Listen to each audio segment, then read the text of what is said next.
Shalom Bapak Ibu Saudara, selamat hari Minggu. Hari ini kita akan membahas mengenai keselamatan yang merupakan studi dari kitab Ibrani tentang justification, sanctification, dan glorification. Atau pembenaran, pengudusan, dan pemuliaan. Sebagai orang percaya, kita bersyukur karena Tuhan telah menyediakan keselamatan dengan sempurna. Kata menyelamatkan dengan sempurna dalam Ibrani 7 ayat 25 berasal dari kata panteles, yang mengandung unsur kesempurnaan, keutuhan, dan finalitas. Hal ini menunjukkan adanya tahapan yang harus kita lalui sehingga mendapatkan kesempurnaan keselamatan. Berikut 3 tahap yang harus dilalui untuk mendapatkan keselamatan yang sempurna. Tahap pertama, justification atau pembenaran. Ini merupakan tindakan yudisial Tuhan, di mana Dia beranugerah dan menyatakan bahwa semua tuntutan hukum yang berkaitan dengan orang berdosa telah Ia penuhi. Pada tahap ini, kita telah diselamatkan dari hukuman dan kutuk dosa. Efesus 2 ayat 8 menunjukkan bahwa pembenaran yang kita terima semata-mata karena kasih karunia Allah dan diterima melalui iman kita. Dalam tahap pembenaran ini, Tuhan Yesus hadir sebagai anak manusia yang tidak berdosa dan hidup benar di hadapan Allah dan manusia. Yesus mati di atas kayu salib, menanggung dosa umat manusia, dan Allah menerima korban itu. Sehingga berdasarkan karya Yesus di kayu salib inilah setiap manusia yang percaya dibenarkan oleh Allah. Jadi, apa yang kita butuhkan pada tahap ini? Iman sebagai respon untuk percaya. Disinilah kelahiran baru muncul sebagai awal kehidupan rohani kita di dalam Kristus. Lalu, apakah dengan kita sudah diampuni dan dibenarkan, kita bisa berbuat sesuka hati kita? Tentu saja tidak. Ada perbedaan antara menerima keselamatan dengan hidup dalam keselamatan. Pada tahap pembenaran, kita menerima keselamatan karena kasih karunia Tuhan, bukan karena usaha atau karya manusia. Namun, setelah kita menerima keselamatan tersebut, kita harus hidup dalam keselamatan. Orang-orang yang telah dibenarkan harus menghidupi kehidupan kudus dan berupaya untuk menang atas kuasa dosa. Kita harus dikuasai dan dipenuhi dengan roh untuk dapat menolak segala kejahatan, nafsu, dan godaan selama hidup di dunia ini. Tahapan kedua setelah pembenaran disebut dengan sanctification atau pengudusan. Pada tahap sanctification, kita masuk dalam proses pengudusan dan pendewasaan yang berkelanjutan oleh Roh Kudus dan firman-Nya. Proses ini harus diupayakan terus-menerus sampai menjadi serupa dengan Kristus. Meskipun demikian, upaya ini bukan dilakukan dengan kekuatan kita sendiri, melainkan dengan pertolongan Roh Kudus. Roh Kuduslah yang memampukan, memperlengkapi, dan membawa kita sampai menjadi serupa dengannya. Ibrani 9 ayat 14 menunjukkan, ada tujuan yang Allah siapkan bagi manusia setelah Yesus mencurahkan darahnya untuk menyucikan hati kita dari perbuatan yang sia-sia, yaitu beribadah kepada Allah yang hidup. Di dalam beribadah kepada Allah yang hidup inilah terdapat pendewasaan rohani dan penyucian diri dari segala dosa, serta proses menang atas cobaan dan godaan iblis setiap harinya. Secara praktis, apa yang dapat kita lakukan di tahap ini? Setidaknya ada 3 aspek dalam pengudusan yang kita lakukan berdasarkan Ibrani 10 ayat 22-24. Yang pertama, taat dan setia kepada Yesus. Yang kedua, saling mendorong untuk hidup dalam kasih. Yang ketiga, menghasilkan buah pertobatan dan buah roh. Di dalam tahap pengudusan ini, akan banyak peperangan rohani yang dilakukan. Maka dari itu, kita harus senantiasa hidup dikuasai oleh roh dan hidup dalam pengudusan. Sehingga kita akan menang atas setiap peperangan yang kita lakukan. Sekali lagi, kasih karunia adalah tindakan Tuhan memberikan Roh Kudus-Nya untuk memenuhi dan menguatkan kita dengan kehadiran, pengurapan, dan karunia-Nya. Melalui iman adalah kita dengan setia mengerjakan ketaatan dan latihan-latihan yang membangun manusia rohani kita sampai menjadi serupa dengan Kristus. Tahapan ketiga untuk mencapai keselamatan yang sempurna adalah glorification atau pemuliaan. Tahapan ini juga disebut sebagai keselamatan akhir, di mana kita akan diselamatkan dari kehadiran dosa. Artinya, manusia tidak lagi memiliki kehadiran dosa. Di dalam doktrin keselamatan, kondisi ini akan tergenapi ketika Tuhan Yesus datang untuk kali yang kedua. Dan hanya tersedia bagi mereka yang bertahan dan setia selama proses pengudusan. Dan yang telah menjadi serupa dengan gambar Yesus. Ibrani 10 ayat 37 menunjukkan, sedikit waktu lagi ia akan datang. Sudah siapkah kita akan kedatangannya? Apakah kita sudah serupa dengannya? Melakukan perintah dan amanat agungnya dengan benar? Ada 3 hal yang akan dilakukan saat ia datang untuk kali yang kedua.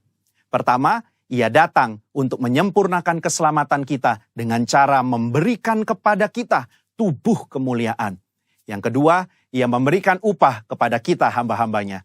Dan yang ketiga, ia menyelesaikan rencananya dengan menghancurkan iblis dan menegakkan kerajaannya. Kesimpulannya, insan Pentakosta menganut doktrin progressive salvation, yaitu bahwa keselamatan tidak didapatkan secara instan, melainkan sebuah proses dan perjalanan yang dituntun dan dipimpin oleh Roh Kudus sampai akhir hidup. GBI menolak pandangan sekali selamat tetap selamat. Jaminan keselamatan itu selalu kita miliki selama kita tetap tinggal di dalam Kristus.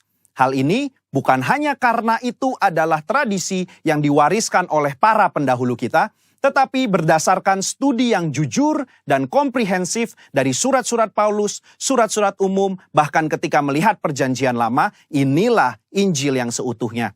Juru selamat kita yang mati dan mencurahkan darahnya untuk mengampuni kita dari dosa dan membenarkan kita di hadapan Allah adalah juru selamat yang sama yang bangkit dan naik ke sorga, mengutus Roh Kudusnya untuk menyucikan dan memberdayakan kita menjadi alat di tangannya, yang juga adalah juru selamat yang sama yang berjanji untuk datang menjemput kita di dalam kemuliaan kekal bersamanya. Saudara, untuk penjelasan lebih lengkapnya dari tim teologi kami, jangan lupa buka link yang ada di atas atau scan barcode yang tersedia. Selamat hari Minggu, Tuhan Yesus memberkati.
Meskipun musuh di depan kita, kita tetap kuat dalam Tuhan.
Firman-Mu berkata, sungguh Dialah yang akan melepaskan engkau dari jerat penangkap burung, dari penyakit sampar yang busuk. Dengan kepaknya Ia akan melindungi engkau. Di bawah sayapnya engkau akan berlindung. Kesetiaannya ialah perisai dan pagar tembok. Engkau tak usah takut terhadap kedahsyatan malam, terhadap panah yang terbang di waktu siang, terhadap penyakit sampar yang berjalan di dalam gelap, dan terhadap penyakit menular yang mengamuk di waktu petang. Kami sungguh percaya Tuhan, saat Engkau berfirman, maka semuanya jadi Tuhan Yesus. Kami mau mengalami janji-janji-Mu Tuhan. Kami tidak mau janji-janji-Mu hanya sebagai kata-kata saja Tuhan, melainkan menjadi bagian dari hidup kami Tuhan, dan kami mengalaminya. Saat ini kami yang sedang mengikuti tayangan ibadah ini Tuhan, kami ingin bersepakat dan kami beriman, kami percaya mukjizat Tuhan tetap ada di tempat ini. Mukjizat Tuhan tetap ada di keluarga kami, dalam hidup kami. Kami mau percaya Tuhan, kami mau percaya.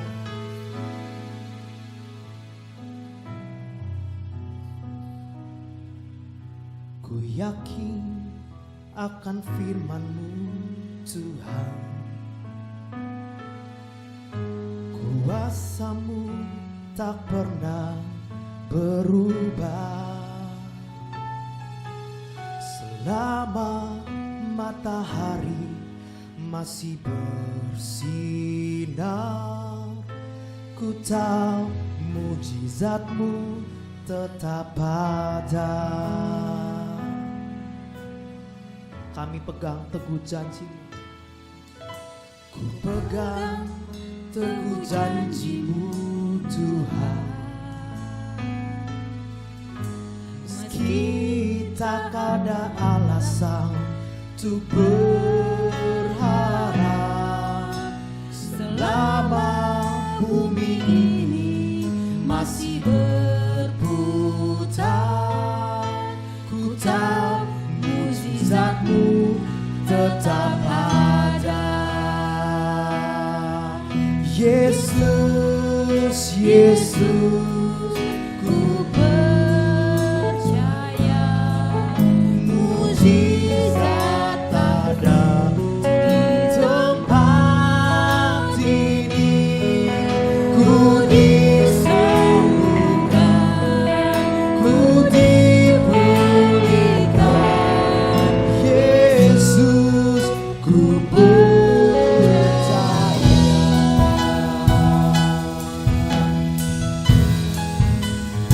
Kami pegang teguh janji-Mu.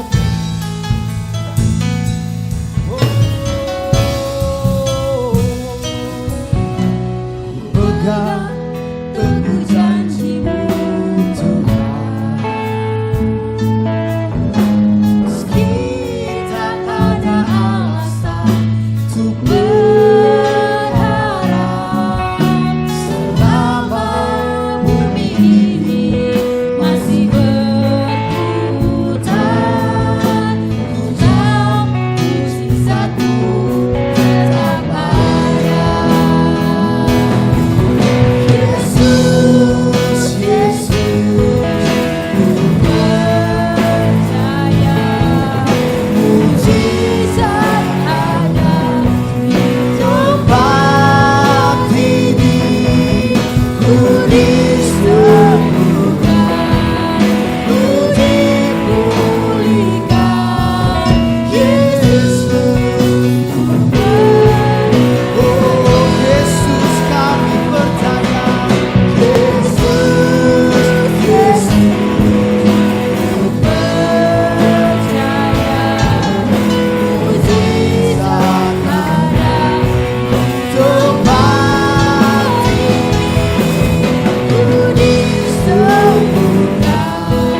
surga.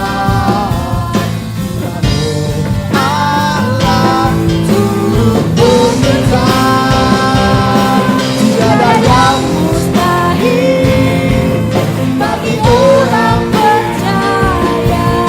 Karena Allah turut bekerja di antara kita. Yang percaya tiada yang mustahil bagi Tuhan. Tiada yang mustahil dan tiada yang sukar.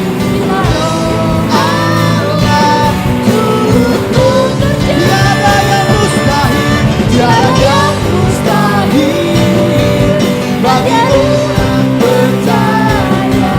Karena Allah turut bekerja. Allah turut bekerja. Karena Allah turut bekerja antara kita. Oh Tuhan, Shalabalabalabalabalabala. Mari saya undang Bapak Ibu Saudara yang berada di rumah, bebaskan hatimu. Mari sembah Tuhan. Angkat penyembahanmu di hadapan Tuhan saat ini. Angkat doamu, angkat pujian, angkat permohonanmu di hadapan Tuhan. Kirabatakas shalabalabalabalabalabala.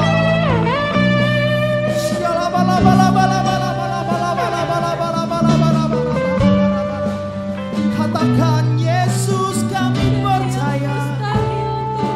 Kami percaya kuasa-Mu masih ada.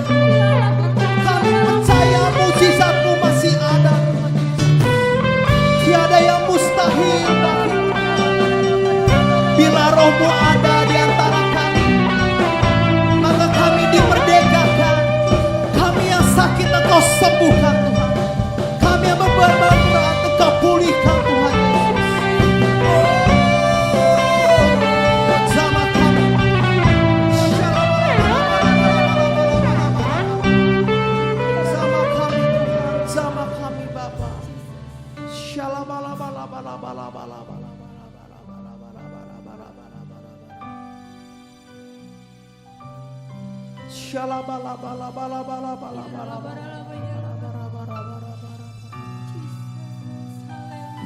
Rapatakas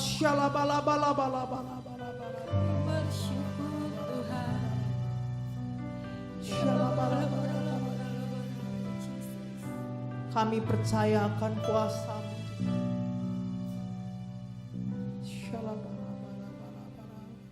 Mari berikan tepuk tangan yang terbaik bagi Tuhan atas segala perbuatannya yang begitu ajaib dalam hidup kita. Berikan tepuk tangan terbaik bagi Tuhan.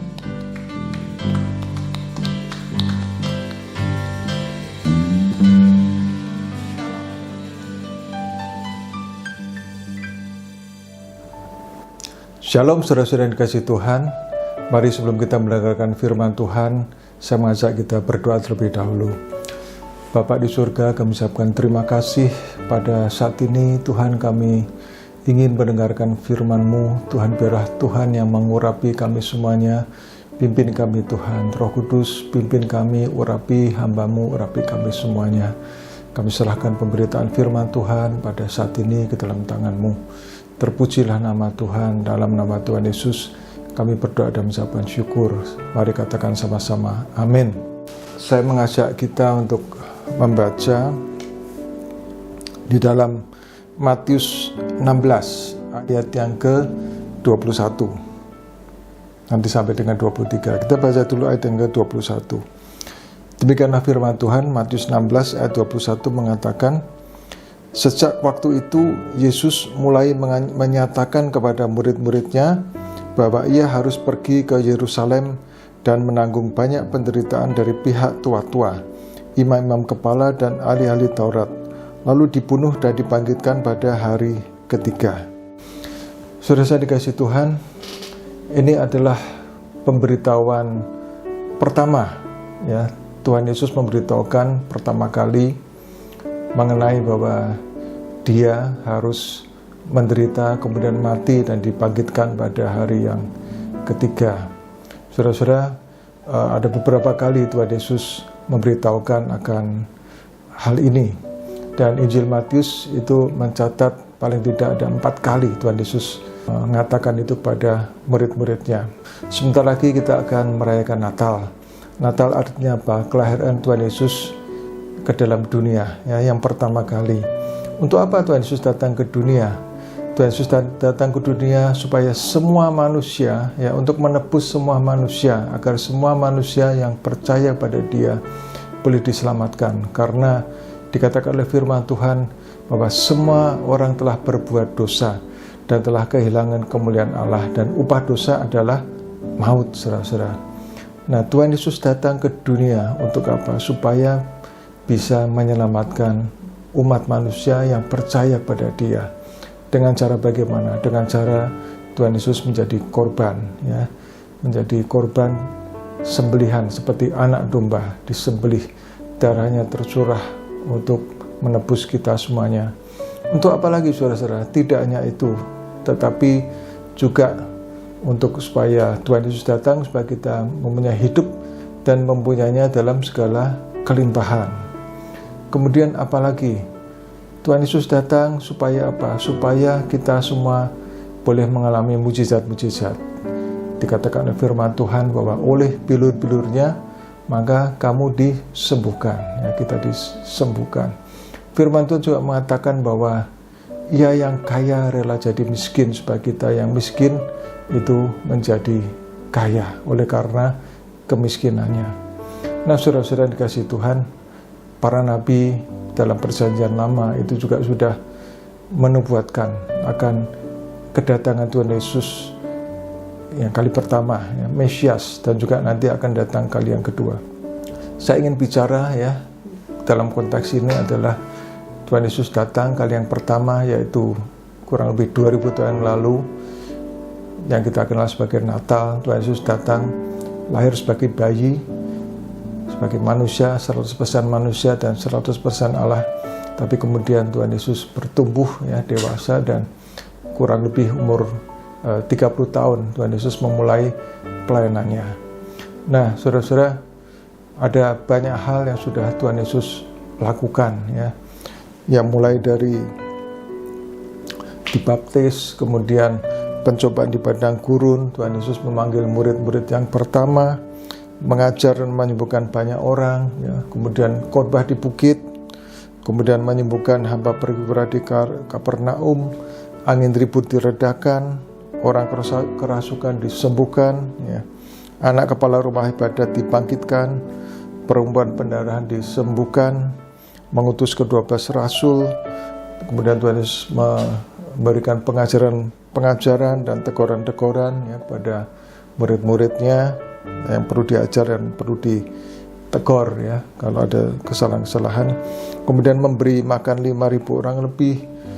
Tuhan membuat mujizat berjalan di atas air, memberi makan 4.000 orang lebih, ya. Kemudian juga ada peristiwa pengakuan dari Petrus yang dikatakan Tuhan Yesus berkata, "Kata orang, siapakah aku?" Maka murid-murid mengatakan bahwa ada yang mengatakan nabi ini, nabi itu. Tapi kemudian Tuhan Yesus mengatakan, "Kalau menurut engkau, siapakah aku?" Maka Petrus kemudian bangkit dan mengatakan, "Engkau adalah Mesias, anak Allah yang hidup." Ya. Pengakuan Petrus, saudara-saudara. Nah, banyak hal yang sudah Tuhan Yesus lakukan. Nah, kemudian di dalam Matius 16 ayat 21 tadi, itu seperti yang setelah kita baca tadi, bahwa dikatakan sejak waktu itu Yesus mulai menyatakan kepada murid-muridnya bahwa ia harus pergi ke Yerusalem. Ya. Dia pergi ke Yerusalem, menanggung banyak penderitaan dari pihak tua-tua, imam-imam kepala, dan ahli-ahli Taurat, lalu dibunuh, dapat dia dibangkitkan pada hari yang ketiga. Nah, saudara, saya ingin memberitahu pada saudara semuanya, ya, bahwa dengan jelas sekali, ya, Tuhan Yesus tahu siapa dirinya. Dia adalah 100% Allah dan dia adalah 100% manusia. Dan dia tahu sebagai Allah yang turun ke dalam dunia, menjelma sebagai manusia, dia punya tujuan. Ya. Dia punya tujuan dengan sangat jelas. Nah, tujuannya apa? Yaitu tadi yang saya katakan, dia berkorban, ya, menjadi korban, saudara-saudara. Nah, kemudian dikatakan, ya, tetapi Petrus menarik Yesus ke samping dan menegur dia, katanya, Tuhan, kiranya Allah menjauhkan hal itu. Hal itu sekali-kali tak akan menimpa engkau. Petrus itu berpikir, ya, secara manusia, kan, Tuhan, engkau jangan sampai jadi korban, engkau jangan mati. Sekali-kali itu tidak terjadi. Tapi itu pikiran manusia, ya. Dan bahkan kemudian Tuhan Yesus menegur, dikatakan, maka Yesus berpaling dan berkata kepada Petrus, enyahlah iblis, sebab engkau suatu batu sandungan bagiku, sebab engkau bukan memikirkan apa yang dipikirkan Allah, melainkan apa yang dipikirkan oleh manusia. Ini teguran kepada Petrus. Karena apa? Karena Tuhan Yesus tahu untuk apa dia datang, ya. Nah, saudara kasih Tuhan, kalau kita melihat di dalam hal ini, ya, Tuhan Yesus, ya, datang, dia tahu dia harus menderita. Saudara, saya mau tanya pada saudara, kalau yang bagi kita yang laki-laki, pasti, ya, kita pernah mengalami yang namanya luka, misalkan apa? Misalkan kita kena palu, kita mungkin kena paku, ya, luka, keluar darah karena kena paku, atau tergores gergaji atau apa. Kalau mungkin wanita, ya, yang wanita itu tentu pernah merasakan terluka, keluar darah oleh karena apa? Terkena pisau, misalkan pada waktu ingin memasak atau memotong sesuatu, saudara-saudara. Rasa yang sakit, ya, kita merasakan sakit. Nah, saudara, Tuhan Yesus juga 100% manusia. Dia bisa merasakan sakit, saudara-saudara. Nah, tetapi dalam hal ini kita melihat, ya, bahwa Tuhan Yesus mengetahui dengan jelas tujuan dia datang untuk apa? Dia menjadi korban, menjadi anak domba Allah. Darahnya nanti tercurah, disalibkan. Sebagai 100% manusia, dia bisa merasakan akan hal itu. Merasakan suatu penderitaan yang berat. Ya, ada penyiksaan, ada pencemoohan, disalibkan, sesuatu yang sangat berat, yang mana nanti kita akan coba bicarakan lebih jauh tentang hal itu, saudara-saudara. Nah, kemudian berikutnya, ya, di dalam Matius 17 ayat 22 dan 23. Itu pemberitahuan yang kedua. Dikatakan begini, pada waktu Yesus dan murid-muridnya bersama-sama di Galilea, ia berkata kepada mereka, anak manusia akan diserahkan ke dalam tangan manusia, dan mereka akan membunuh dia, dan pada hari ketiga ia akan dibangkitkan. Maka hati murid-muridnya itu pun sedih sekali. Pemberitahuan yang kedua. Waktu itu, ya, Tuhan Yesus bersama-sama di Galilea. Jadi nanti dalam suatu perjalanan dia menuju ke Yerusalem, dan Tuhan Yesus tahu bahwa dia mati di Yerusalem, disalibkan di Yerusalem. Nah, ini waktu ini bersama di Galilea, berkata pemberitahuan yang kedua. Hati muridnya itu sedih sekali. Tapi saya percaya bahwa pada waktu itu, ya, murid-muridnya juga sedih, tetapi mereka nggak terlalu nggak terlalu ngerti, ya, akan hal ini. Berasa dapat berita bahwa gurunya atau Tuhan Yesus akan menderita, bahkan mati, tapi buat mereka nggak terlalu ya. Jadi hanya merasa sedih sekali. Kemudian perjalanan berikutnya, ya, kemudian di dalam Matius 20 ayat 17-19 dikatakan, ketika Yesus akan pergi ke Yerusalem. Nah, ini kali sudah akan pergi ke Yerusalem. Ia memanggil ke-12 muridnya tersendiri dan berkata kepada mereka di tengah jalan, sekarang kita pergi ke Yerusalem, dan anak manusia akan diserahkan kepada imam-imam kepala dan ahli-ahli Taurat, dan mereka akan menjatuhi dia hukuman mati. Dan mereka akan menyerahkan dia kepada bangsa-bangsa yang tidak mengenal Allah, supaya ia diolok-olokkan, disesah dan disalibkan, dan pada hari ketiga ia akan dibangkitkan. Nah, saudara-saudara, Tuhan Yesus kurang lebih selama 3,5 tahun ya, umur dewasa, memulai pelayanannya 30 tahun dan kurang lebih 3,5 tahun memuridkan, dan kemudian dia mengerti, dia tahu bahwa dia harus menuju pada suatu saat ya menuju kembali ke Yerusalem dan akan mati di sana, akan menderita, disalibkan di sana. Nah, saudara, Tuhan Yesus mengetahui persis akan hal itu ya. Dan kemudian Matius mencatat 4 kali Tuhan Yesus memberitakan akan hal ini. Dikatakan di dalam Matius 26 ayat 1 dan 2 dikatakan begini.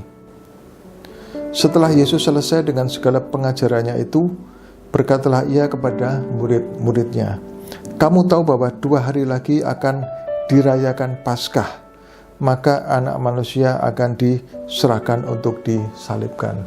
Nah, pada pemberitahuan yang keempat, saudara-saudara, maka Tuhan Yesus itu dengan lebih jelas lagi mengatakan, 2 hari lagi ya, 2 hari lagi aku dan bersama-sama murid-muridnya akan sampai atau pergi ke Yerusalem ya, dan untuk merayakan Paskah, maka Anak Manusia, yaitu dia, akan diserahkan untuk disalibkan. Hal itu terjadi ya. Jadi Tuhan Yesus makan Paskah bersama dengan murid-murid. Nah, kemudian di Taman Getsemani ya, kita tahu, kita ada sering dengar ceritanya di Taman Getsemani. Nah, di Taman Getsemani ini Tuhan Yesus sebagai 100% manusia, sebagai 100% Allah tapi juga 100% manusia, merasakan, sebagai manusia dia merasakan penderitaan ya, bisa menderita. Maka dan penderitaan yang sangat luar biasa yang dia tahu, saudara-saudara. Oleh sebab itu di Taman Getsemani ya, hatinya gentar, sehingga dia berdoa dengan sungguh-sungguh dan lebih sungguh-sungguh lagi, saudara-saudara. Nah, itu pergumulan di Taman Getsemani. Kemudian apa yang terjadi? Tuhan Yesus ditangkap ya, dikhianatin oleh Yudas muridnya, ditangkap. Dan kemudian dihadapkan ke pengadilan agama. Di hadapan Hanas dan Kayafas ya, Kayafas imam besar, Hanas itu mertuanya. Nah, di pengadilan agama di hadapan Hanas dan Kayafas. Kemudian akhirnya diputuskan ya, Tuhan Yesus dinyatakan bersalah ya. Singkat cerita, saya tidak cerita detail bagaimana peristiwanya, tetapi intinya kemudian dinyatakan bersalah dan kemudian diputuskan untuk dihukum mati, disalibkan. Kemudian apa yang terjadi? Tuhan Yesus diludahi, saudara-saudara, ditinju, dipukul, diolok-olok ya. mulai mengalami penderitaan yang mana sudah diketahui oleh Tuhan Yesus, dan Tuhan Yesus siap memang datang untuk itu. Nah, kemudian juga terjadi penyangkalan oleh Petrus. Kemudian terjadi pengadilan di hadapan Pilatus ya. Pilatus ingin membebaskan, tetapi rakyat dihasut oleh imam-imam kepala sehingga mereka terus mengatakan salibkan dia, salibkan dia. Nah, kemudian apa yang terjadi, saudara-saudara? Pilatus memberikan, ya udah disalibkan. Tapi sebelumnya apa? Disesah, saudara-saudara. Nah, bicara penyesahan ini, saudara-saudara ya, di situ saya ingin ceritakan lebih jelas. Disesahnya itu bagaimana? Pertama-tama pakaian dari Tuhan Yesus dilucuti. Kemudian apa yang terjadi? Tuhan Yesus diikat di tiang, ya, dibelenggu, disandarkan, dibungkukkan ke tiang yang pendek. Kemudian ada 2 orang, ya, algojo, ya, itu mencambuk, ya. Tapi cambuknya itu cambuk dari ujungnya dari besi dan tulang, ya. Dan mulai pencambukan. Dan apa yang terjadi, saudara-saudara? Karena ada ujungnya itu ada besi dan tulang, ya, maka pada waktu dicambuk dan dicabut, maka ada daging yang ikut terkoyak, tercapit keluar, saudara-saudara. Dan dikatakan ya, kalau saya membaca, dikatakan bahwa biasanya orang yang mengalami hukuman seperti itu ya, itu jelas punggungnya akan sobek ke sana kemari, terkoyak ke sana kemari, dan bahkan seringkali organ-organ di dalam tubuh itu bisa terlihat dari luar karena kulit dan daging ya, itu terkoyak. Dan dikatakan juga banyak juga yang mengalami kematian ya pada waktu itu ya. Tetapi Tuhan Yesus dalam hal ini belum waktunya untuk mati. Dia mengalami penderitaan itu. Untuk apa, saudara-saudara? Tuhan Yesus menanggung seperti itu. Dikatakan oleh firman Tuhan apa? Supaya oleh bilur-bilurnya kita menjadi sembuh, saudara-saudara. Oleh bilur-bilurnya kita menjadi sembuh. Saudara-saudara, sekali lagi saya katakan bahwa Tuhan Yesus datang ke dunia ya, itu untuk menyelamatkan manusia lewat darahnya yang tercurah. Tetapi tidak hanya itu, tetapi juga supaya apa? Kita yang sakit boleh disembuhkan. Oleh bilur-bilurnya kita menjadi sembuh. Kemudian apa? Agar supaya apa? Agar supaya kita yang miskin itu menjadi kaya. Oleh karena Tuhan Yesus kaya, rela jadi miskin supaya kita miskin menjadi kaya. Oleh karena kemiskinannya. Nah, saudara-saudara,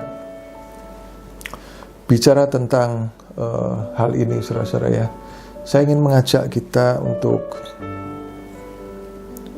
membaca ya di dalam Matius 11 ayat 5 ya, dikatakan begini, atau ayat yang ke-3 ya, Matius 11 ayat 3 dikatakan, lalu menyuruh ini Yohanes menyuruh murid-muridnya bertanya kepadanya, pada Tuhan Yesus, engkaukah yang akan datang itu, atau haruskah kami menantikan orang lain? Yesus menjawab mereka, pergilah dan katakanlah kepada Yohanes apa yang kamu dengar dan kamu lihat. Nah, saudara perhatikan, orang buta melihat, buta dia akan mujizat menjadi melihat. Orang lumpuh berjalan, lumpuh diadakan mujizat menjadi berjalan. Orang kusta menjadi tahir, disembuhkan. Orang tuli mendengar. Orang mati dibangkitkan. Dan kemudian apa? Dikatakan yang berikutnya, dan kepada orang miskin dikasih duit. Rupanya enggak, saudara-saudara ya, dikatakan kepada orang miskin diberitakan kabar baik. Nah, saudara, memang benar pernah ada peristiwa di mana katakanlah Petrus ya, suatu saat itu tentang membayar pajak. Tuhan Yesus berkata begini, Petrus, kamu coba mancing ya, nanti tangkaplah ikan yang pertama kamu tangkap, bukalah, nanti di mulutnya akan terdapat uang yang cukup untuk membayar pajak. Bayarlah itu untukmu dan untukku juga. Memang Tuhan Yesus bisa mengadakan mujizat ya yang luar biasa seperti itu. Tidak ada uang, tiba-tiba bisa muncul uang, katakanlah dari ikan ya. Atau mujizat pada waktu Tuhan Yesus memberi makan 5.000 orang lebih dan 4.000 orang lebih ya. Mujizat ya, roti, ikan bisa memberi makan banyak orang, terjadi mujizat. Nah, tapi saudara-saudara, di sini yang kalau kita mendengar bahwa Matius 11 ayat 5 tadi dikatakan ya, bahwa dan kepada orang miskin bukan diberikan uang, tetapi kepada orang miskin diberitakan kabar baik. Nah, saudara-saudara, rupanya kemiskinan itu bukan obatnya itu bukan diberikan uang ya. Kenapa? Karena kalau diberikan uang, maka kalau tidak dirubah pikirannya, kalau tidak dirubah mentalnya, kalau tidak dirubah hatinya, tidak dirubah keyakinannya, tidak ditransformasi pikirannya ya, maka akan kembali habis lagi, saudara-saudara ya. Jadi bicara kemiskinan untuk bisa menjadi kaya. Itu firman Tuhan sendiri mengatakan lebih obatnya adalah diberitakan kabar baik. Kabar baik yang bagaimana? Kabar baik bahwa Allah itu Allah sumber segala sesuatu, yang bisa menyertai kita, yang memberikan mujizat untuk kita. Kabar baik yang seperti apa? Kabar baik bahwa kita hidup ini bukan oleh karena nasib. Karena ada banyak orang mengatakan, oh nasibku sudah miskin, nasibku udah tulangnya tulang miskin. Nah, mana ada tulang miskin, saudara-saudara? Kan orang dunia mengatakan seperti itu, ya. Tapi yang ada adalah bahwa Tuhan Yesus mengatakan, aku datang ke dalam dunia untuk memberikan hidup dan hidup dalam segala kelimpahan. Ya. Firman Tuhan mengatakan, ya, pilihlah mau hidup atau mau mati, pilihlah mau ikut melakukan kehendak Tuhan atau tidak. Ya, Ulangan 28 dengan jelas mengatakan berkat dan kutuk. Nah, saudara, kalau kita melakukan kehendak Tuhan, melakukan apa yang menjadi firman Tuhan, maka janji Tuhan adalah apa? Adalah mendapatkan berkat, ya. Kita akan naik dan bukan turun, kita menjadi kepala dan bukan ekor, ya. Jadi ini bicara tentang transformasi hati, transformasi pikiran, transformasi mental, ya. Bicara soal kemiskinan. Nah, kalau bicara sakit penyakit, itu memang obatnya apa? Oleh biru-birunya kita disembuhkan, ya. Nah, saudara, biarlah ini kita boleh mengerti akan hal ini, saudara-saudara. Dan biarlah Roh Kudus bicara lebih jauh kepada kita masing-masing, saudara dan saya, sehingga kita boleh mengerti apa yang harus kita lakukan untuk kita menerima mujizat-mujizat yang dari Tuhan. Nah, saudara, kembali kita teruskan akan hal ini, ya. Kemudian berikutnya, ya, Tuhan Yesus mengalami penderitaan, dimahkotai duri. Ya, kemudian setelah itu dalam kondisi yang sudah penat, yang sudah begitu parah, ya, kondisi yang disiksa, dilelah luar biasa, darah banyak tercurah, Tuhan Yesus disuruh apa? Memikul salib dalam perjalanannya menuju ke Golgota, ya. Disuruh memikul salib. Nah, saudara, caranya bagaimana? Ada balok salib itu yang diikat di pundak dari Tuhan Yesus, diikat. Kemudian disuruh berjalan memikul. Nah, karena akibat sudah mengalami siksaan, disesah, ya, punggungnya sudah hancur kemana-mana seperti itu, saudara. Maka dikatakan bahwa Tuhan Yesus tidak kuat lagi untuk memikul balok. Sehingga apa? Sehingga harus dibantu oleh orang lain, yaitu Simon dari Kirene, ya, saudara-saudara. Nah, kemudian tibalah di puncaknya, ya, di salib, di Golgota. Apa yang terjadi, saudara? Bagaimana prosesnya? Dikatakan bahwa, ya, kedua tangannya kemudian direntangkan, ya, di atas balok kayu salib itu, direntangkan dan dipaku, ya, dipaku. Pakunya paku besar, saudara-saudara. Dan saya percaya bahwa yang dipaku bukan di telapak sini, tetapi ada di sini, dipaku. Ada banyak penafsiran seperti itu, dipaku seperti itu. Dan itu sakitnya luar biasa. Kemudian apa? Setelah dipaku, kemudian tubuh dengan salib diangkat, ya, berdirikan salibnya, diangkat. Kemudian kedua kakinya dipaku dengan paku yang lebih besar lagi dari pakunya yang di tangan. Dan Tuhan Yesus tergantung di kayu salib, saudara-saudara, mengalami penderitaan fisik yang luar biasa. Kemudian juga dicemooh secara luar biasa. Kenapa Tuhan Yesus lakukan itu? Adalah untuk saudara dan saya. Dan Tuhan Yesus menyadari, ya, sejak dari penderitaan, dari awal, ya, dia datang ke dunia. Bahkan sejak karena dia Allah, dia maha tahu, dia mengerti segalanya, dia mengerti bahwa dia harus menyelamatkan umat manusia dengan cara apa? Mati di kayu salib, ya. Dia datang ke dalam dunia dan kemudian dia menggenapi itu semua, ya, untuk saudara dan saya. Nah, saudara, kemudian digantung jadi kedua kakinya dipaku lebih besar, kemudian tergantung di kayu salib, mengalami penderitaan fisik, dicemooh, dan kemudian yang paling berat adalah apa? Tuhan Yesus sendiri. Dikatakan bahwa Allah Bapa berpaling. Dan Tuhan Yesus harus menanggung dosa seluruh umat manusia sendirian, ya, di kayu salib. Sehingga Tuhan Yesus mengatakan, Allahku, Allahku, mengapa engkau meninggalkan aku? Saudara, itu penderitaan yang sangat luar biasa. Tetapi kemudian setelah itu, ya, setelah semuanya itu, maka akhirnya Tuhan Yesus mengatakan bahwa sudah selesai, sudah genap. Nah, saudara-saudara, kemudian apa yang terjadi? Yang terjadi adalah tabir bait suci terbelah dua. Dikatakan dari atas ke bawah, yaitu tabir yang memisahkan ruang kudus dan ruang maha kudus. Apa artinya? Artinya adalah bahwa pada waktu perjanjian lama, ya, yang bisa masuk ke ruang maha kudus itu adalah hanya imam besar 1 tahun sekali. Kalau di luar itu mati pasti, ya.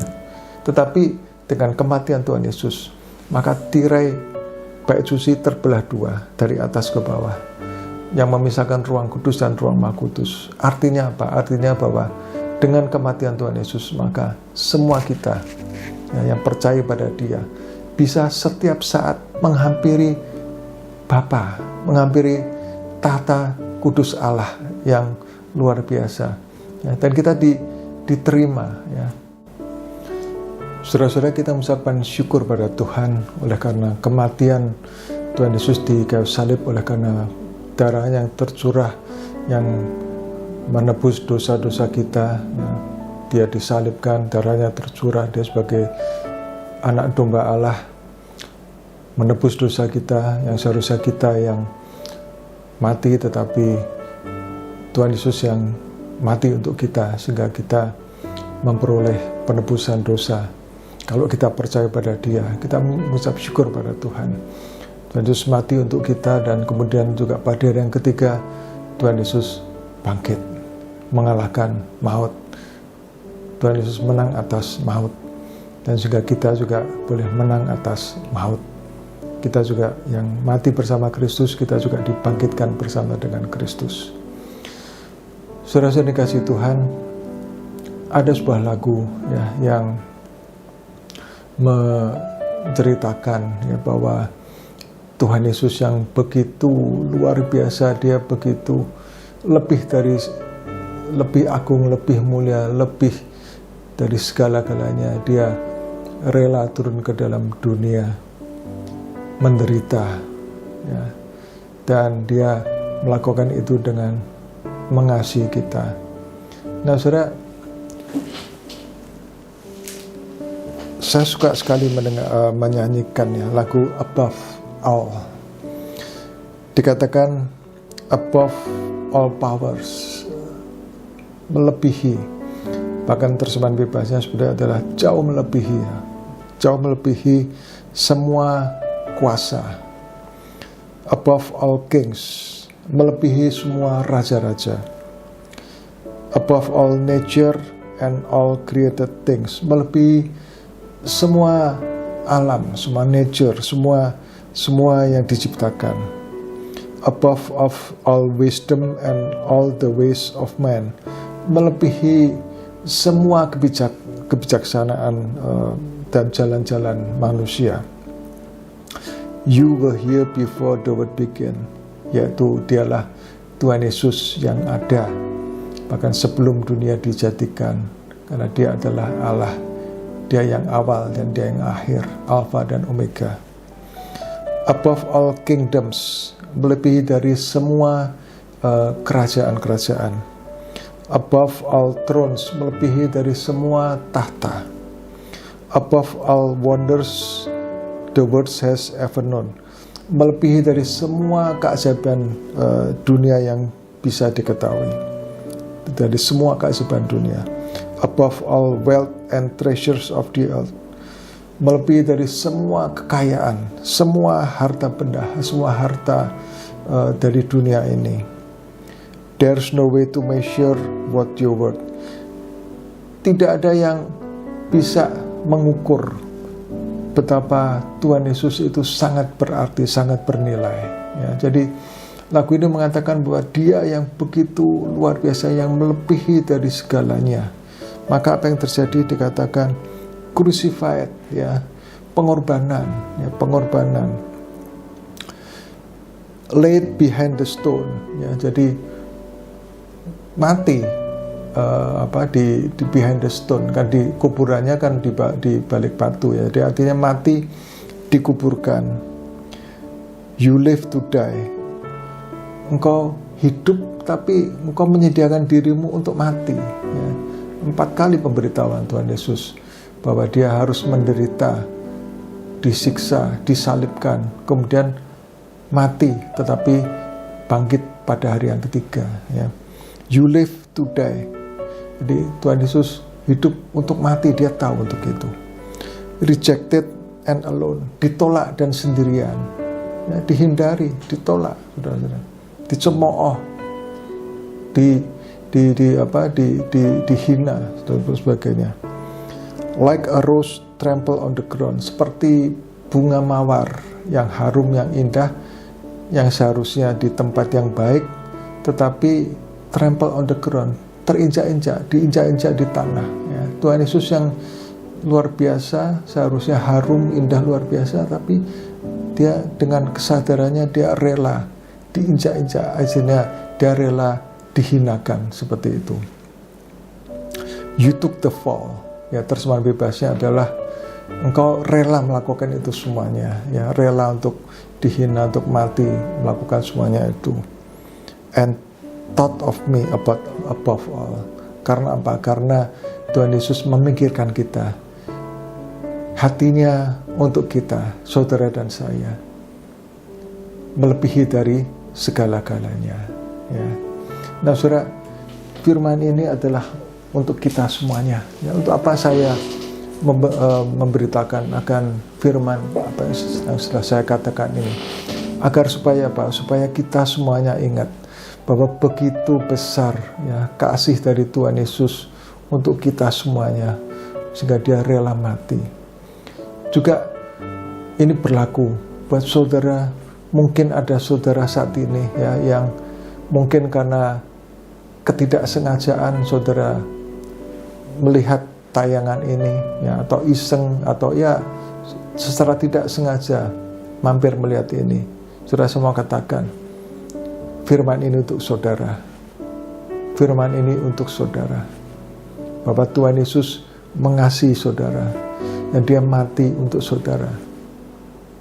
Kalau saudara mau terima Dia, maka saudara akan menerima keselamatan. Dan bukan hanya keselamatan jiwa saja, tetapi pada waktu hidup di dunia ini, kita akan dipelihara secara sempurna. Kita akan mengalami sukacita, damai sejahtera, hidup yang penuh dengan sukacita, hidup yang penuh kelimpahan karena kebaikan Tuhan, ya. Nah, saudara-saudara, kelimpahan dalam segala hal karena kebaikan Tuhan. Saudara yang dikasihi Tuhan, saya ingin mengajak kita menyanyikan lagu akan hal ini, ya. Saya mengajak kita untuk mengingat akan kebaikan dari Tuhan.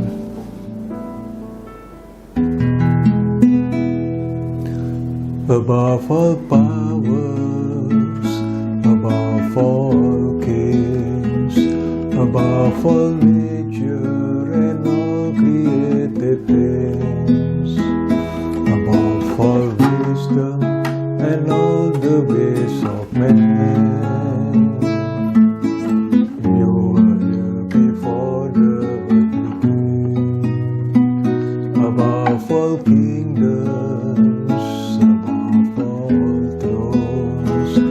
Above all wonders the world has ever known, above all wealth and treasures of the earth, there's no way to measure what you are.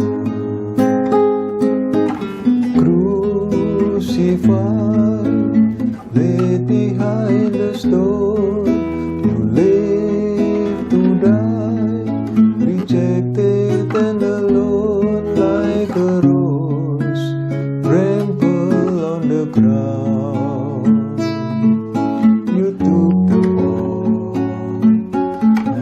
thought of me above all, crucified, laid behind the stone, you lived to die, rejected and alone like a rose, trampled on the ground.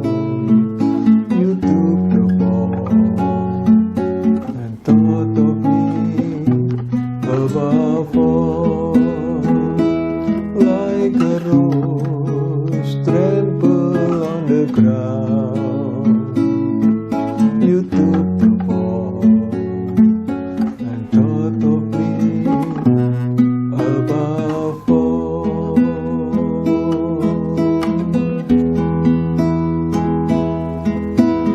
Dia Yesus telah mati bagiku, Dia Tuhan selamatkan jiwaku. Bagi Dia pujianku, tak dapat ku balas kasih-Nya.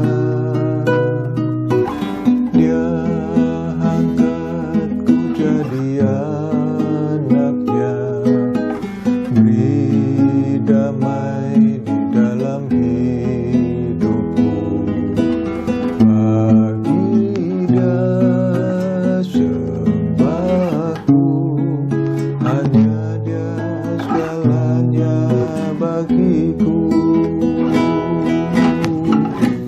Bagi Dia segala pujian, hormat serta syukur kekal selamanya. Bagi Dia segala pujian, hormat serta syukur selama-lamanya. Bagi Yesus segala pujian, hormat serta syukur kekal selamanya. Bagi Yesus segala pujian, hormat serta syukur selama-lamanya. Selama-lamanya.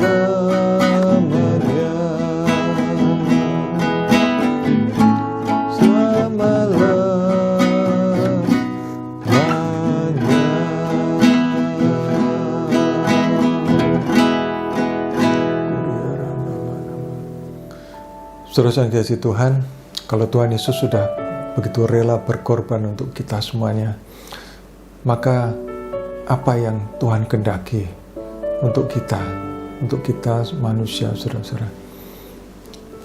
Nah, di dalam 2 Petrus 3 ayat 9, firman Tuhan mengatakan bahwa Tuhan tidak lalai menepati janjinya, sekalipun ada orang yang menganggapnya sebagai kelalaian. Tetapi Ia sabar terhadap kamu, karena Ia menghendaki supaya jangan ada yang binasa, melainkan supaya semua orang berbalik dan bertobat. Nah, saudara-saudara, apa yang Tuhan Yesus inginkan dari kita? Yang pertama adalah apa? Supaya kita semuanya boleh diselamatkan. Agar semua orang diselamatkan. Siapa yang diselamatkan?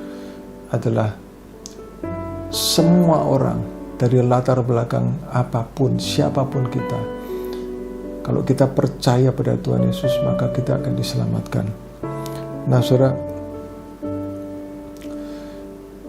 Allah Tuhan Yesus adalah Allah, dan Allah yang menciptakan semua orang, Allah yang menciptakan semua bangsa, semua suku bangsa, semua warna kulit, mau tua mau muda, siapapun di belahan dunia manapun, saudara dan saya, kita yang disebut sebagai manusia, maka kita diciptakan oleh Allah. Dan Tuhan Yesus adalah Allah. Dia adalah Allah itu sendiri. Yang Dia turun ke dalam dunia, rela menderita, dan mati di kayu salib untuk menebus dosa saudara dan saya semua, kita semua. Dan siapa yang bisa ditebus adalah kita yang percaya pada Tuhan Yesus. Nah saudara, ada 2 poin penting ya untuk kita bisa menerima keselamatan. Yang pertama adalah pertobatan, dan yang kedua seperti yang saya katakan tadi adalah kita percaya dan menerima Tuhan Yesus sebagai Tuhan, sebagai satu-satunya Tuhan dan Juru Selamat kita secara pribadi. Pribadi bukan ikut orang, bukan kata orang, tapi pribadi dengan kemauan kita yang sungguh-sungguh. Jadi pertama, pertobatan. Pertobatan itu artinya apa? Pertobatan artinya kita menyadari bahwa kita manusia yang penuh dengan dosa, dan kita mencari untuk supaya kita boleh diampuni dosa kita. Dan kita ngerti kalau kita berbuat dosa, maka kita minta ampun sama Tuhan. Kita bertobat dan kita berjanji untuk berbalik, ya berbalik 180 derajat. Kalau tadinya menuju ya perbuatan-perbuatan yang dosa, ya maka berbalik 180 derajat. Tidak berbuat dosa lagi. Ya. Bertobat dengan sungguh-sungguh. Ada pertobatan, yang kedua terima Tuhan Yesus. Kalau orang hanya pertobatan tanpa Tuhan Yesus, maka tidak bisa diampuni. Dosa tidak bisa diampuni dengan kekuatan kita sendiri. Mau berbuatan baik seperti apapun tidak bisa untuk dosa kita diampuni, tetapi oleh darah Yesus. Darah Yesus yang bisa mengampuni dosa kita, karena Dia yang kudus, Dia yang suci, Dia yang tidak berdosa, tapi Dia yang dijadikan berdosa oleh karena kita. Dia menanggung dosa seluruh umat manusia. Juga kita yang percaya, kita boleh diselamatkan. Pertobatan dan terima Tuhan Yesus secara pribadi. Dan sebaliknya juga tidak boleh hanya ya Tuhan, aku percaya Tuhan Yesus, dah kemudian kita tetap berbuat dosa. Tidak menyadari dosa kita tidak mau berbalik dari dosa kita. Tidak bisa, saudara. Jadi ada dua poin penting adalah pertobatan dan terima Tuhan Yesus. Maka kita akan memperoleh keselamatan, saudara-saudara. Kemudian apa yang berikutnya? Ya, berikutnya yang Tuhan ingin kehendaki untuk kita semuanya adalah agar kita memelihara persekutuan pribadi dengan Dia. Memelihara persekutuan pribadi, punya waktu khusus dengan Tuhan, punya waktu menyendiri, punya waktu khusus spesial dengan Tuhan, untuk selalu berkomunikasi dengan Tuhan, untuk selalu terus intim dekat dengan Tuhan. Punya mesbah keluarga. Tuhan inginkan kita suami, istri, anak-anak, yang kita bergandeng tangan, kita berdoa, kita memuji, menyembah Tuhan bersama-sama. Persekutuan mesbah keluarga. Itu Tuhan menghendaki seperti itu. Yang kemudian tetap memelihara ibadah kepada Tuhan bersama dengan saudara-saudara seiman, yaitu dalam gereja kita. Ya, kita bersama-sama, tidak jemu-jemunya kita beribadah bersama-sama, memuji, memuliakan nama Tuhan. Dan kemudian kita apapun yang kita lakukan untuk kemuliaan nama Tuhan. Ya. Jadi poin pertama, saudara, apa yang Tuhan kehendaki adalah pertobatan dan terima Tuhan Yesus, sehingga kita memperoleh keselamatan. Dan kemudian yang kedua, kita memelihara hubungan intim dengan Tuhan, secara pribadi, mesbah keluarga, dan secara gereja. Ya, kita lakukan itu. Dan yang ketiga apa? Yang ketiga adalah Tuhan menghendaki supaya kita hidup dipimpin oleh Roh Kudus. Saudara-saudara, karena meskipun kita sudah bertobat terima Tuhan Yesus, tapi bukan berarti kedagingan itu tidak bisa mencobai kita, saudara. Tetap kedagingan bisa mencobai kita. Nah, kedagingan itu apa? Kedagingan itu kalau kita membaca di dalam Galatia 5 ayat 19-21, saya akan bacakan. Perbuatan daging telah nyata, yaitu percabulan, suka cabul, ya, artinya perbuatan cabul, kecemaran, suka kecemaran, hawa nafsu, penyembahan berhala, sihir, perseteruan, ribut terus, ya, perselisihan, iri hati, amarah, kepentingan diri sendiri, percideraan, roh pemecah, kedengkian, kemabukan, pesta pora, dan sebagainya. Itu adalah perbuatan daging, ya. Kemudian dikatakan terhadap semuanya itu kuperingatkan kamu seperti yang telah kubuat dahulu, bahwa barang siapa melakukan hal-hal yang demikian, ia tidak akan mendapat bagian dalam kerajaan Allah. Nah, saudara, jadi meskipun kita sudah bertobat terima Tuhan Yesus, tetapi bukan berarti kita tidak perlu berjuang, tetap mesti berjuang, ya, karena di dalam Roma 7 ayat 23 dikatakan, tetapi di dalam anggota-anggota tubuhku aku melihat hukum lain yang berjuang melawan hukum akal budiku dan membuat aku menjadi tawanan hukum dosa yang ada di dalam anggota-anggota tubuhku.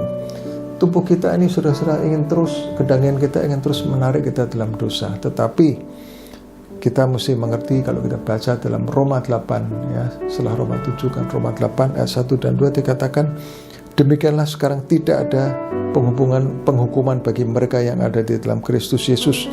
Roh Kudus, ya, yang memberi hidup telah memerdekakan kamu dalam Kristus dari hukum dosa dan hukum maut, ya. Jadi Roh Kudus yang memerdekakan kita sehingga kita memperoleh kekuatan untuk melawan kedagingan, keinginan daging yang tadi yang dikatakan percabulan, kecemaran, hawa nafsu dan sebagainya itu tadi. Nah, saudara-saudara, kemudian dengan jelas juga Galatia 5 ayat 16 mengatakan demikian, maksudku ialah hiduplah oleh roh, maka kamu tidak akan menuruti keinginan daging, ya, saudara. Jadi Tuhan menghendaki kita supaya kita hidup dipimpin oleh Roh Kudus, ya, sehingga apa? Kita tidak mengikuti keinginan daging lagi, karena Roh Kudus yang memimpin kita dan Roh Kudus memberikan pada kita kuasa untuk kita bisa melawan akan keinginan-keinginan daging seperti yang sudah saya sebutkan itu tadi. Juga kita tetap terus hidup kudus di hadapan Tuhan. Dan sekalipun kita suatu saat jatuh dalam dosa, cepat-cepat bertobat, ya, kemudian minta ampun dan Tuhan akan mengampuni. Dan kita disucikan, sehingga apa? Setiap saat kita ini kudus di hadapan Tuhan, bukan karena kehebatan kita, tapi karena kita dikuduskan. Itu penting, saudara-saudara, ya, sehingga setiap saat kita siap, kapanpun kita dipanggil oleh Tuhan kita siap, ya, karena kita dikuduskan. Dan kemudian apa yang berikutnya yang Tuhan kehendaki adalah bahwa kita tidak hanya untuk kepentingan diri sendiri, saudara, tetapi kita melaksanakan amanat agung Tuhan Yesus. Pergilah, jadikanlah semua bangsa muridku, baptislah mereka dalam nama Bapa, Anak, dan Roh Kudus, dan ajarlah mereka melakukan segala sesuatu yang seperti yang telah kuperintahkan kepadamu. Dan ketahuilah, kata Tuhan Yesus, aku menyertai engkau senantiasa sampai kepada kesudahan akhir zaman. Saudara-saudara, amanat agung. Tuhan ingin kita melakukan amanat agung, menyelesaikan amanat agung dari Tuhan Yesus, ya. Jadi tidak hanya untuk diri sendiri, tapi kita beritakan Injil, ceritakan, jadi saksi, ya, kepada semua orang. Karena apa, saudara? Sebentar lagi Tuhan Yesus akan datang kali yang kedua. Kalau kali pertama Tuhan Yesus lahir sebagai bayi, tapi kali yang kedua Tuhan Yesus akan datang sebagai raja, ya, sebagai penguasa, saudara-saudara. Dan ada dua tahap. Tahap pertama adalah untuk rapture, mengangkat gerejanya, yaitu saudara dan saya. Siapa yang bisa diangkat adalah yang itu tadi. Pertama, sudah lahir baru karena ada pertobatan dan terima Tuhan Yesus.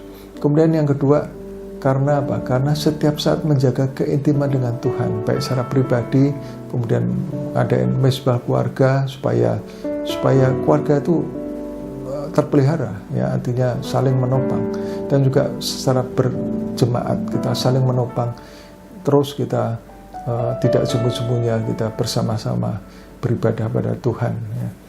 Nah, kita jaga, kemudian itu tadi kita hidup dipimpin oleh Roh Kudus, sehingga setiap saat pada waktu sangkakala berbunyi, ya, kemudian Tuhan Yesus datang kali yang kedua, tahap pertama, rapture, mengangkat kita, terjadi pengangkatan, maka kita siap sedia. Ya, saudara-saudara, itu yang Tuhan kehendaki. Ya. Dan setelah itu memang nanti terjadi masa aniaya besar di muka bumi ini. Antikris berkuasa selama kurang lebih 7 tahun. Dan kemudian kedatangan Tuhan Yesus kali yang kedua, tahap yang kedua, bahwa Tuhan Yesus akan menjejakkan kakinya di Bukit Zaitun, diiringi oleh kita semuanya yang sudah diangkat tadi, dan ada terjadi pertempuran Harmagedon, dan Antikris dan juga Iblis dikalahkan, ya. Dan kemudian kerajaan 1000 tahun damai. Dan setelah itu, untuk seketika lamanya Iblis itu boleh dilepaskan lagi, bisa ada menyesatkan orang-orang lagi yang memang bisa disesatkan. Tapi kemudian setelah itu terjadi pengadilan tahta putih. Disitulah nanti pengadilan yang terakhir, ya, di mana orang yang tercatat namanya dalam kitab kehidupan maka akan memperoleh bagiannya, yaitu surga yang kekal. Tetapi orang yang tidak tercatat dalam kitab kehidupan maka akan diadili perbuatan-perbuatannya, ya otomatis banyak perbuatan dosa, dan tidak ada penebusan oleh darah Yesus karena tidak pernah menerima Tuhan Yesus orang-orang itu, sehingga mereka akan masuk ke dalam neraka. Nah, saudara, oleh sebab itu biarlah kita sekali lagi, mungkin saudara sudah sering mendengar ini atau mungkin saudara baru pertama mendengar ini, camkan baik-baik, ya, karena pada saat ini saya ingin sampaikan firman Tuhan ini untuk mengingatkan kita semuanya. Mari kita jangan sia-siakan apa yang sudah Tuhan Yesus perbuat untuk kita. Jangan sia-siakan. Kita jaga kekudusan kita sungguh-sungguh di hadapan Tuhan. Dan kita juga selesaikan amanat agung, melakukan amanat agung dari Tuhan Yesus. Itu yang berkenan kepada Tuhan. Dan yang terakhir, saudara, saya ingin saya beritakan adalah bahwa kita untuk melakukan amanat agung, kita memerlukan kuasa, yaitu dari Roh Kudus. Dan Roh Kudus itu di hari-hari ini, ya, itu dicurahkan secara luar biasa. Karena apa? Karena kita percaya bahwa Tuhan Yesus akan datang segera kali yang kedua. Dan sebelum kedatangannya itu perlu terjadi penemuan jiwa yang terbesar dan yang terakhir. Dan untuk terjadi penemuan jiwa yang terbesar dan terakhir, itu pencurahan Roh Kudus secara luar biasa itu perlu terjadi. Dan kita percaya saat ini sudah terjadi, yaitu yang disebutkan sebagai Pentakosta yang ketiga. Nah, saudara, untuk lebih jelasnya tentang Pentakosta ketiga, mari kita akan bersama-sama, kita akan memperhatikan pada layar, ya, saudara akan tampil, ya, tentang 5 poin tentang Pentakosta yang ketiga. Kita simak dengan baik-baik. Mari kita menyimak dan memperkatakan dengan baik-baik. Pentakosta ketiga. 1. Pentakosta ketiga adalah pencurahan Roh Kudus yang dahsyat di zaman now, melebihi yang terjadi di Azusa Street. 2. Pentakosta ketiga akan mengakibatkan penemuan jiwa yang terbesar dan yang terakhir sebelum Tuhan Yesus datang kembali. 3. Pentakosta ketiga akan membangkitkan generasi Yeremia, yaitu anak-anak muda yang dipenuhi Roh Kudus, cinta mati-matian kepada Tuhan Yesus, tidak kompromi terhadap dosa, dan akan bergerak untuk memenangkan jiwa. 4. Pentakosta ketiga lahir di Indonesia dan bergerak ke bangsa-bangsa. Gerakan ini dari timur ke barat dan akan kembali ke Yerusalem. 5. Pentakosta ketiga akan memberikan kuasa untuk menyelesaikan amanat agung, dan setelah itu Tuhan Yesus datang kembali. Haleluya. Tuhan Yesus akan segera datang kembali. Mari saudara-saudara kita mempersiapkan diri, kita berjaga-jaga untuk kedatangan Tuhan Yesus kali yang kedua dengan melakukan akan hal-hal yang telah kita dengarkan melalui firman Tuhan pada saat ini. Saudara-saudara, mari kita masuk dalam doa. Bapa di surga, terima kasih buat firman-Mu pada saat ini Tuhan, yang mengingatkan pada kami semuanya begitu besar pengorbanan-Mu Tuhan Yesus untuk kami semuanya. Engkau Tuhan dengan sangat jelas mengetahui akan maksud-Mu ke dalam dunia ini. Dan Engkau juga tahu Tuhan bahwa Engkau akan menderita dengan begitu luar biasa. Tapi Engkau Tuhan dengan sepenuh hati, Engkau terus Tuhan melakukannya. Engkau terus Tuhan berjalan menjalani itu semuanya Tuhan. Dan sehingga pada waktunya saat Engkau di Yerusalem, Engkau tahu Engkau akan menderita, tapi Engkau terus Tuhan melakukannya. Dan Tuhan, begitu besar kasih-Mu, Tuhan sudah menderita untuk kami semuanya. Bahkan disalib, darah-Mu tercurah untuk menebus kami semuanya. Kami bersyukur padamu ya Tuhan.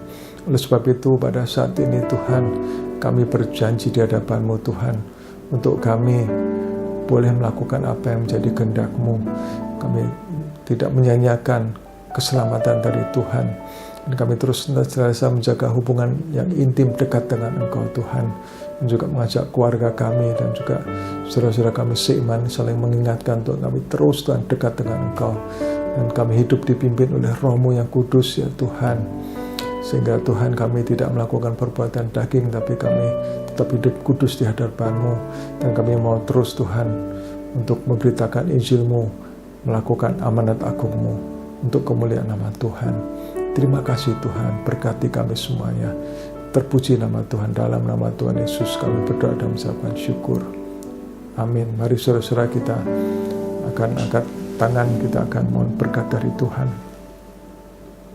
Saudara-saudara yang dikasihi Tuhan, terimalah berkat, anugerah, perlindungan yang sempurna, anugerah Tuhan yang sempurna, kasih yang sempurna dari Allah Bapa di surga, di dalam anak yang tunggal Yesus Kristus Tuhan, serta persekutuan yang manis dengan Roh Kudus menyertai saudara-saudara sekalian mulai saat ini sampai Maranatha. Tuhan Yesus datang kali yang kedua untuk menjemput kita semuanya, dan bahkan sampai selama-lamanya. Yang percaya sama-sama katakan amin. Tuhan Yesus memberkati.